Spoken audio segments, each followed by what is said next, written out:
பெரியோனே என் ரஹ்மானே.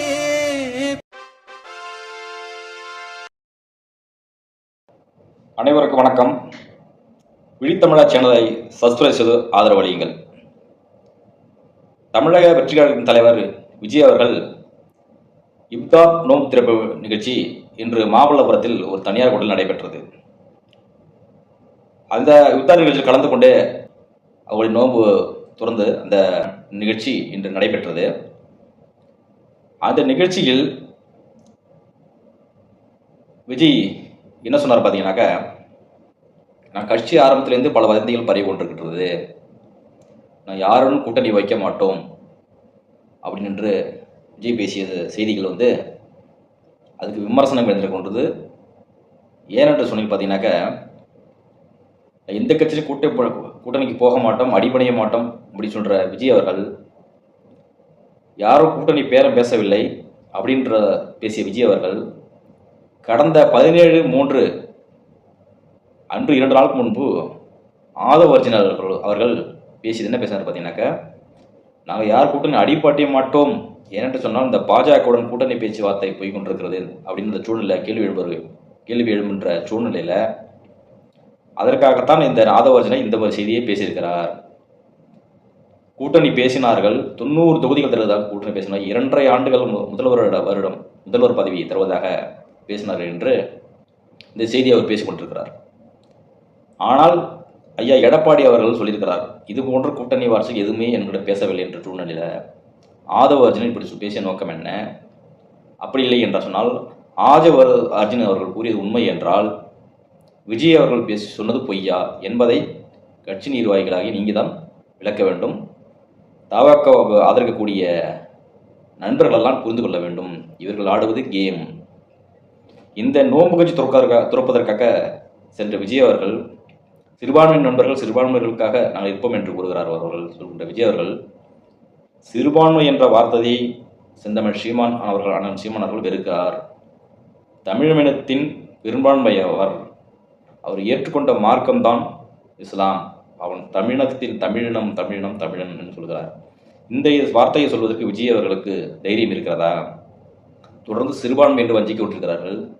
இதுலேயும் பார்த்தீங்கன்னு சொன்னால் கூட அங்கே வந்தவர் கூட நிறைய பேர் முஸ்லீம் நண்பர்கள் கூட இல்லை, ஒரு 10-15 பேர் தான் இருக்கிறார்கள். போய் போட்டு அவர்கள் தான் முறைப்படி தொழுகிறார்கள், குனிந்து நிமிர்ந்து தொழுகிறார்கள். அது கூட சேர்ந்து விஜய் செய்கிறார்கள், மற்றவர்கள்லாம் பின்பற்றி கொண்டிருக்கிறார்கள். அதிலும் ஒரு நாடகமாக இருக்கின்றது. அப்போ இந்த இஸ்லாம் அவர்கள் சற்று புரிந்து கொள்ள வேண்டும், இஸ்லாம் நண்பர்கள் புரிந்து கொள்ள வேண்டும்.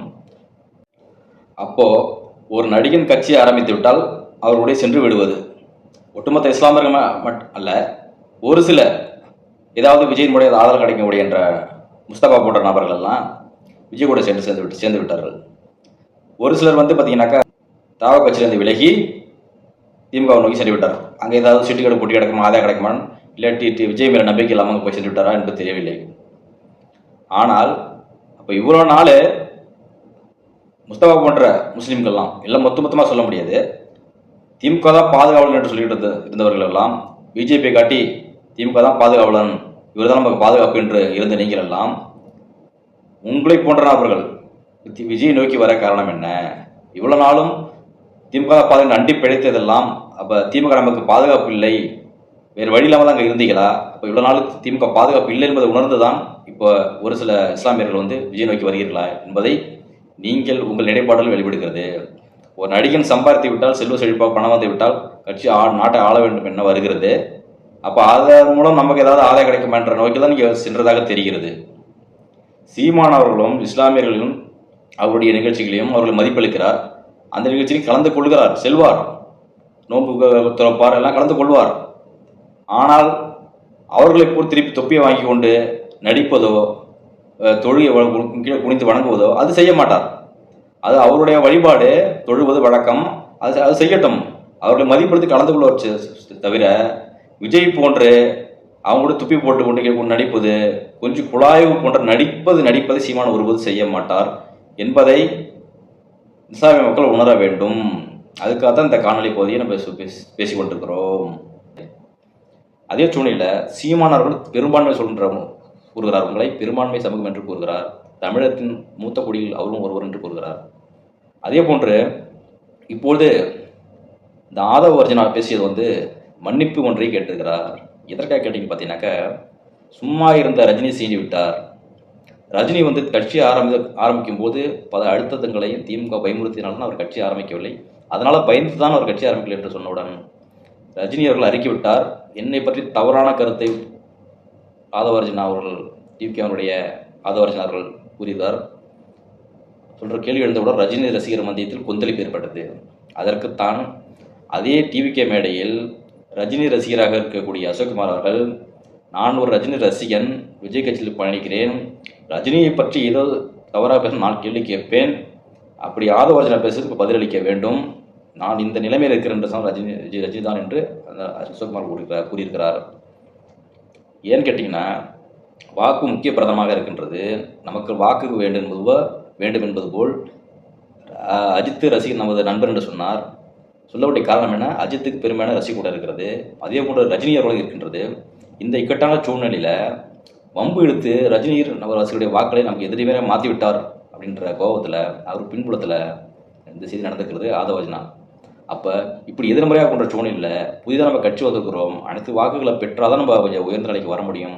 இந்த சூழ்நிலையில் இது ஒரு திட்டமிட்டு இப்போ என்ன பண்ணியிருக்காங்கன்னு பார்த்தீங்கன்னா, நீ மன்னிப்பு ஒன்று கேட்டுருங்க, இல்லைனாக்கா நமக்கு வந்து பெரிய தேர்தல் அடிப்படமாக விழுந்து விடணும்னு சொல்லுவேன். அவர் மன்னிப்பு கேட்டு சொன்னதற்கு அடிப்படையில் அது பின்புறப்பாக பேசப்பட்ட காணொலி. அதற்காக என்ன பண்ணுறாங்க, ரஜினிகாந்த் அவர்களை என்னை மன்னித்துக் கொள்ளுங்கள், நான் பேசிய வார்த்தையை மாற்றாக கூறி உங்களை புண்படிமாக இருந்தனாக மனப்பூர்வ மன்னிப்பு கொள்கிறேன், உங்களுடைய மூத்தவர் என்பது நான் மன்னிப்பு தயங்கவில்லை என்று சொல்லி அறிக்கை விட்டுக்கிறார். இவர் தான் ஆவேசத்தில் பேசிவிட வேண்டியது. அங்கே இருக்க ரசிகர் கூட்டத்தை சந்தோஷப்படுவதற்கும், எங்கள் தலைவர் அது மாதிரி கிடையாது, எதற்காக சொல்கிறார் சொன்னால், எங்கள் தலைவர் அது பயந்தவர் அல்ல, எதுக்கு துணிந்தவர் என்பதற்காக கட்சி ஆரம்பிக்கிற சொல்லி ரஜினி பின்வாங்கி விட்டார், பயந்து போய் எங்கள் தலைவர் அப்படி இல்லை என்பதற்காக ரஜினி விஜய் ரசிகர்களை பெருமிதப்படுத்துவதற்காக ஊக்குவிப்பதற்காக பேசியதுனால அடி பலமாக ஏற்படுறதுனால எதிர்ப்பு அதிகமாக இருந்ததுனால இப்போ அதிகம் மன்னிப்பு கோரிக்கிறார் ஆதவ அர்ஜுனார்கள். அதே போன்று நாஞ்சு சம்பத் அவர்கள் பயணிக்கிற விஜய் கட்சியில் அவர் என்ன சொல்லியிருக்காரு பார்த்தீங்கன்னா, 3 ஆண்டுகள் எங்களுக்கு போதும், விஜய் கட்சியார் 3 ஆண்டுகள் எங்களுக்கு போதும், ஆட்சியை பிடிப்பதற்கு 3 ஆண்டுகள் போதும்.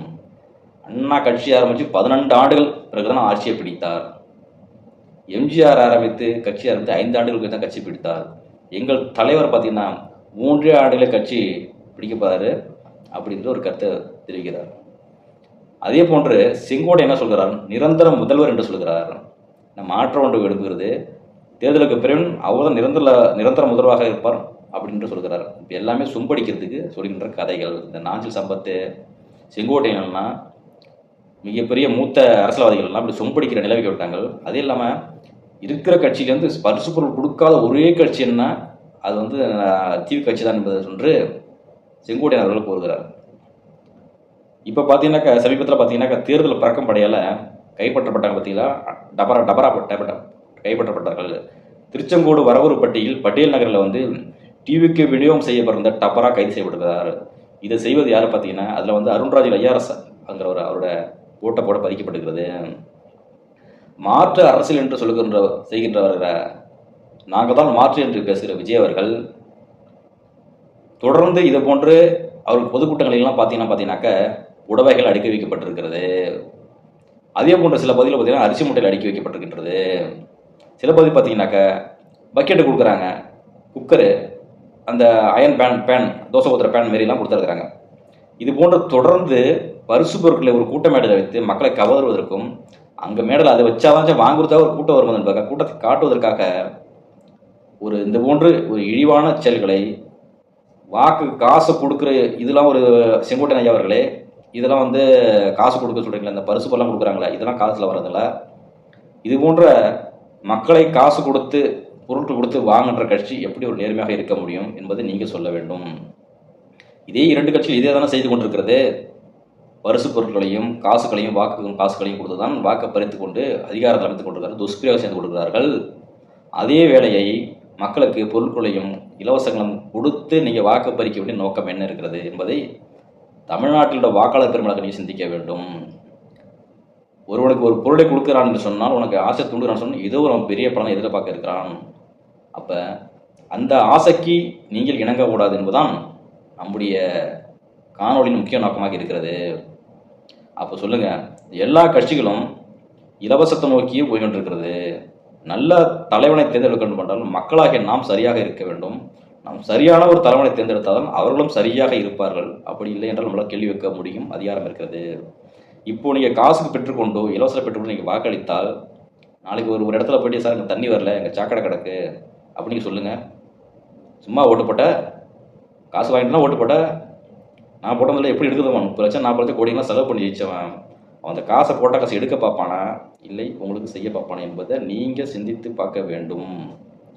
இப்போ என்ன பண்ணுறாங்க, தொடர்ந்து காசு இல்லாமல் திமுக 1000 ரூபாய் காசு தரேன் என்று கொண்டு ஒரு அறிக்கை விடுகிறது. இலவசங்களையே வேண்டாம் வெறுக்கிறோம் என்று பேசுகிற திமுக விஜயனுடைய கட்சி தவ கட்சி தொடர்ந்து அதிமுக கட்சிகளோட இலவசங்களே வாரி கொண்டிருக்கிறது. போட்டி 2 கட்சியிலும் 3 கட்சியிலும் போட்டி போட்டு கொண்டிருக்கிறது.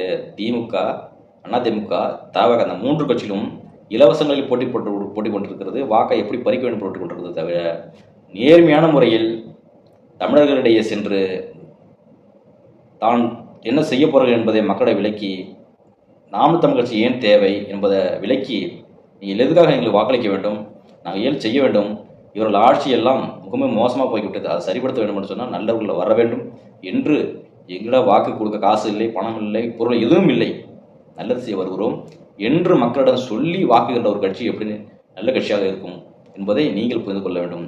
இந்த 3 கட்சிகளும் காசு கொடுத்து பரல் கொடுத்து வைக்கின்ற சூழ்நிலையில் இலவசமாக கொடுக்கின்ற சூழ்நிலையில் நாம் தமிழ் கட்சி மட்டும் தான் சொல்லுகின்றது. நீங்கள் இலவசம் கொடுத்து வாக்கை பறிக்க பார்க்கிறார்கள். நாங்கள் அப்படி அல்ல, நாங்கள் இலவசம் தருகிறோம். எதை தருகிறோம் என்றால் நல்ல மருத்துவம், நல்ல குடிநீர், நல்ல கல்வி அதை தருகிறோம் என்று சொல்கிற நாம் தமிழ் கட்சி சொல்கிற செயல்களை தான் நீங்கள் ஆதரிக்க வேண்டும். அந்த கட்சியை தான் ஆதரிக்க வேண்டும். ஏனென்று சொன்னால் எந்த கட்சியினிடம் கூட்டணி இல்லை. மக்களின் அன்புமே தேர்தல் காலத்தை தொடர்ந்து சந்தித்துக் கொண்டிருக்கிறது. அதற்குத்தான் திருநதி வேண்டும் என்று ஆனால் செந்தம் சீமான் அவர்கள் உங்களிடத்திலே கேள்வி கொள்கிறார். நல்ல ஆட்சி வர வேண்டும் என்று சொன்னால் மக்களால் திரட்டப்பட்ட திருநதி ஒரு கட்சி உருவாகிறது சொன்னால் அது மக்களாக இருக்கும் என்பதை தான் நிரூபிக்கும் விதமாக செயல்பட்டு கொண்டிருக்கிறது. அதே சமயத்தில் நாம் தமிழ் கட்சி ஆட்சி வரைவுபாட்டு போன்ற வெளிப்படுகிறார்கள், ஒரு முன்னோட்டத்தை வெளியிட்டிருக்கிறார்கள்.